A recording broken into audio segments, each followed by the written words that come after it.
नाफेड व market federation अंतर्गत soybean मूग उडीद खरेदीचा शुभारंभ. बाजार समिती गाळा क्रमांक 8 येथील खरेदी सुरू होताच मोठ्या प्रमाणावर शेतकरी उपस्थित. पैठण येथे संत ज्ञानेश्वर महाराजांच्या 729व्या समाधी संजीवन सोहळ्यात हजारो वारकऱ्यांची गर्दी. हबप कोल्हापूरकर महाराजांनी कीर्तनातून माऊलीच्या जीवन प्रसंगाचे दर्शन घडवले. आधुनिक केसरीच्या कव्हरेजचे केले विशेष कौतुक. तिसगाव येथील घरफोडी प्रकरणातील 2 चोरट्यांना स्थानिक गुन्हे अन्वेषक शाखेने केली अटक. बिडकीन बाजारपेठेत वाहन तळावून पकडलेल्या आरोपींनी अनेक घरं फोडल्याची कबुली दिली. वणी नगराध्यक्षपदासह 29 नगरसेवकांनी भव्य रॅली काढत नामांकन अर्ज केले दाखल. शहरातील प्रमुख रस्त्यावर काढलेली ही रॅली निवडणूक कार्यालयात पोहोचून उत्साहात झाली संपन्न. शक्ती प्रदर्शनामुळे विरोधकांमध्ये चांगलीच खळबळ.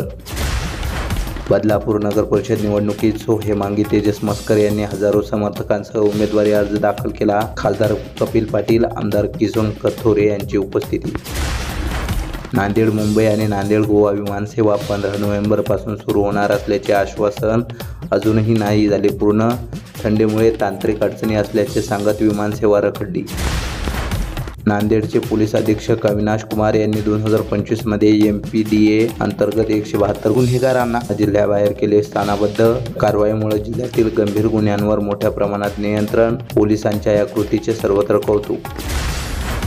माहूर येथे क्रांतीसूर्य भगवान बिरसा मुंडा यांची जयंती विविध सामाजिक व आदिवासी संघटनांच्या संयुक्त विद्यमाने झाली साजरी. प्रतिमेस अभिवादन करून भव्य मिरवणूक काढली. मोरपिसारा डोक्यावर घेऊन नृत्य करणाऱ्या आदिवासी बांधवांनी कार्यक्रमात रंगत आणली.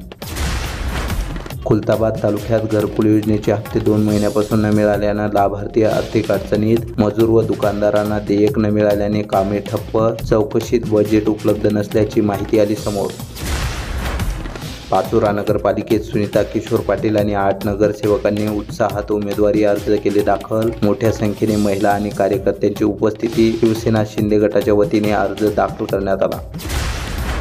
भुवनेश्वर येथे होणाऱ्या 9व्या राष्ट्रीय माध्यम परिषदेत डॉ. विल धारुरकर यांना जीवन गौरव पुरस्कार जाहीर. परिषद अध्यक्षांनी पत्र लिहून त्यांचे केले अभिनंदन. माध्यम शिक्षण क्षेत्रातील त्यांच्या योगदानाची दखल घेत पुरस्कार घोषित करण्यात आला. सुभाष टेकडीतील डॉ. बाबासाहेब आंबेडकर पुतळ्याचा रंग निघत असल्याची तक्रार नोंदवली. अतिरिक्त आयुक्ताच्या आदेशाने दुरुस्तीची काम 15 नोव्हेंबरपासून सुरू. पुतळ्याला नव्याने रंग देऊन खाली रेलिंग बसवण्यात येणार. जिंतूर नगर परिषद निवडणुकीत शेवटच्या दिवशी राष्ट्रवादी अजित पवार गटाकडून मोठी शक्ती प्रदर्शन. तहसील कार्यालयात मोठी गर्दी करत अर्ज दाखल. BJP NCP काँग्रेस यांच्यात तिरंगी लढत होण्याची शक्यता.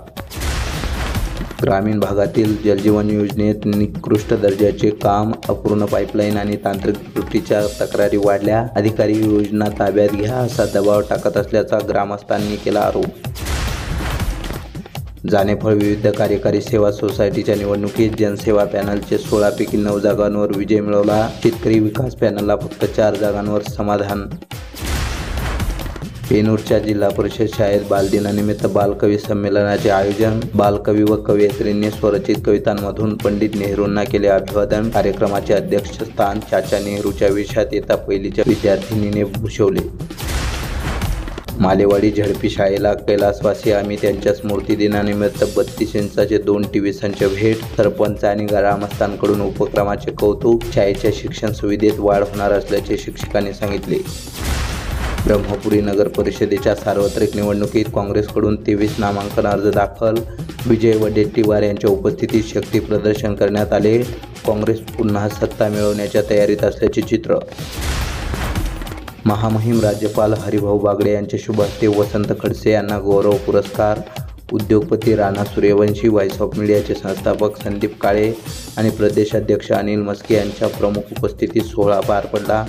पत्रकारिता आणि संघटनात्मक कामातील उल्लेखनीय योगदान म्हणून खडसे यांना मानाचा सन्मान. कुडुतरी येथे 4थी शेती प्रशिक्षण सत्र आयोजित. तालुका कृषी अधिकारी एकनाथ गुरव यांनी महिलांनी बचत गटामधून उद्योग उभा करावा असे केले आवाहन. नाचणीसह पोषक अन्नधान्याच्या प्रसारावर प्रशिक्षणात भर देण्यात आला.